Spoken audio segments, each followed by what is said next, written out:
Cześć, siemanko, z tej strony Król Połysku. Witam Was w kolejnej produkcji. Trochę mnie nie było, ale już jestem. Ci, co mnie stale oglądają, to wiedzą, że nieraz trzeba czekać trochę dłużej na vloga. Zobaczcie, tym razem przyjechała do mnie Mazda CX-5 w bardzo ciekawym kolorze, bo to jest kolor Machine Grey. Kiedyś miałem Mazdę trójkę i jest zresztą na tym vlogu pokazana, jak ją robię. I ona jest właśnie w tym kolorze Machine Grey.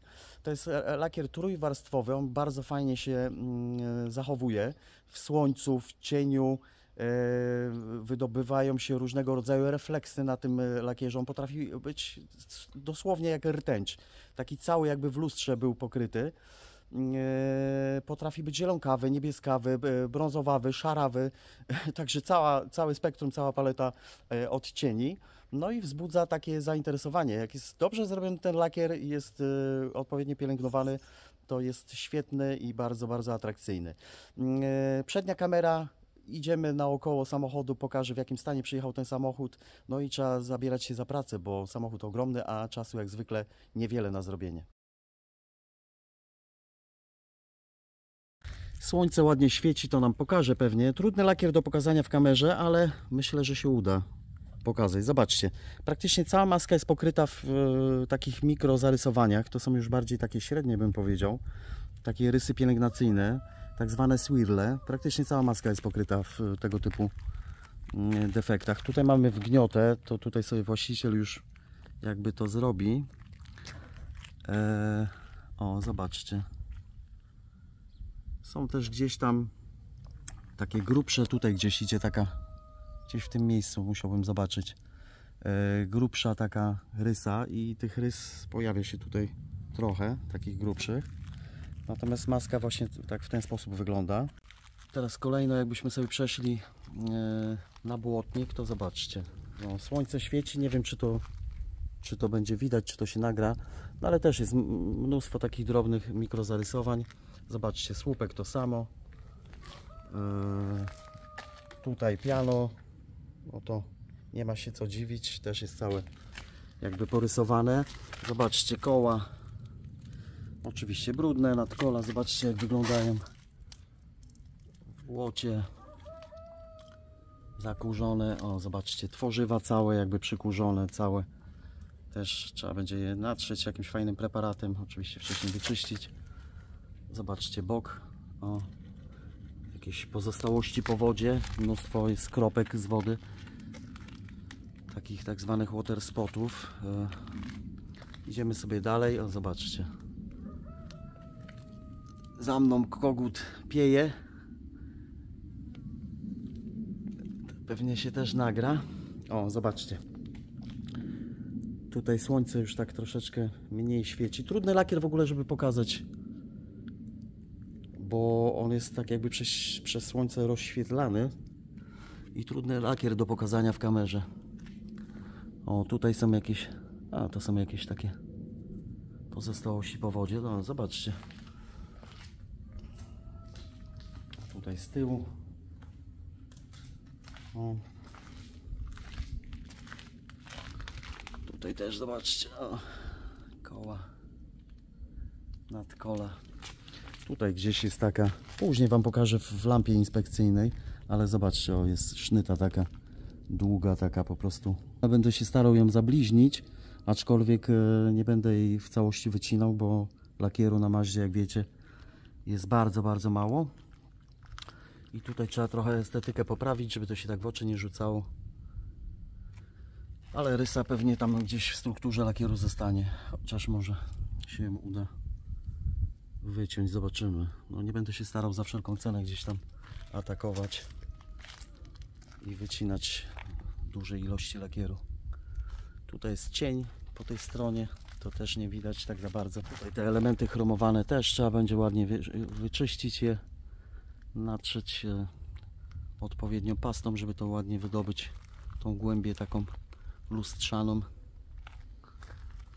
Także korekta lakieru, 2 etapy. Zabezpieczenie lakieru, no wszystkie detale na zewnątrz, tak, wszystkie te tworzywa, to trzeba wszystko ładnie porobić, poczyścić, zabezpieczyć, zrewitalizować. Jeszcze zapomniałem Wam pokazać, momencik, przełączę się na kamerę przednią i zobaczcie, no wydechy są w paskudnym stanie. Ktoś nie dbał, nie czyścił. One muszą być takie ładne, czyściutkie, chromowane, a takie nie są. Także te rzeczy trzeba będzie zrobić. No i szyby, no wszystko, praktycznie każdy jeden detal musi być ładnie zrobiony, tak żeby ten samochód pięknie wyglądał, żeby cieszył oko właściciela.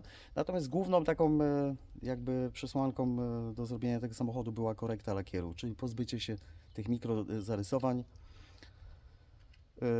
oksydacji, tak żeby pięknie się nasycił ten kolor tego lakieru i wydobyć jak najlepszy połysk.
Cześć, mamy kolejny dzień. Samoloty z samego rana latają intensywnie. Mam chwilę jakby, że się mogłem strzelić, bo bardzo hałasują. Nie jestem w stanie nagrywać. Słuchajcie, wczoraj siedziałem do bardzo późna. Sporo pracy udało mi się wykonać. Łukasz mi pomagał. Dzisiaj kontynuuję korektę. Kombinacja na ten lakier jest następująca. Używam do wycięcia mikrofibry żółtej z firmy IPS. Pasty to jest Slicker 0102 do wykończenia gąbka Like Country średnio twarda. No i bardzo ładnie to wychodzi. Nie jedną Mazdę zrobiłem, wiem jak należy postępować z tym lakierem. Niestety Mazdy, ale nie tylko Mazdy, bo to jest domena współczesnych samochodów. Samochody są w ogóle coraz cieniej lakierowane, a Mazda szczególnie. Tutaj w porywach najwięcej co udało mi się zmierzyć było 80 kilka mikronów, a przeważa 60 kilka. Także trzeba niezwykłą ostrożność zachować i rozwagę. Nie wycinam tych takich najgłębszych zarysowań, staram się je zabliźnić, natomiast nie rzutuje to w żadnym stopniu na wizualność tego lakieru, bo to, co udaje mi się pozbyć, czyli większość tych takich mikrozarysowań, jakichś średnich takich defektów i oksydacja, czyli po pozbyciu się tych wad, no, pojawia się ten lakier, który znam, a znam go, bo kiedyś jeździłem Mazdą trójką w takim kolorze Machine Grey. Także przepiękny lakier, zaczyna się mienić, zaczyna być rtęciowy, zaczyna różne odcienie łapać. No, podoba mi się ta praca. Ustawiam maszyny, wszystko na swoje miejsce, no i lecę z tematem. Trzeba kończyć ten samochód.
Cześć, ostatni dzień wydania samochodu. Za chwileczkę będę robił sesję, a wcześniej jeszcze sobie obejdę samochód naokoło i zobaczę, czy wszystko jest w porządku. W razie czego gdzieś tam jeszcze trzeba będzie coś dopracować, to zrobię. Vlog taki dość krótki, za wiele się nie odzywałem, ale myślę, że będzie miło i finalnie jak to zmontuję, zawsze jest to jakaś wartość. Pewnie jeden z kolejnych, jak znajdę trochę więcej czasu, no będzie dłuższy, będzie może bardziej ciekawy, ciut więcej powiem, zobaczymy. Nie planuję, te vlogi powstają spontanicznie i tak to się odbywa. Bardzo Was proszę o komentowanie, o lajkowanie, o udostępnianie. Wszystkie te działania pomogą mi dotrzeć z tym vlogiem do szerszej publiczności. YouTube niestety bardzo tnie zasięgi, no i te działania są na wagę złota, jak to się mówi. No, także to wszystko. Pozdrawiam Was serdecznie i do następnej produkcji. Cześć!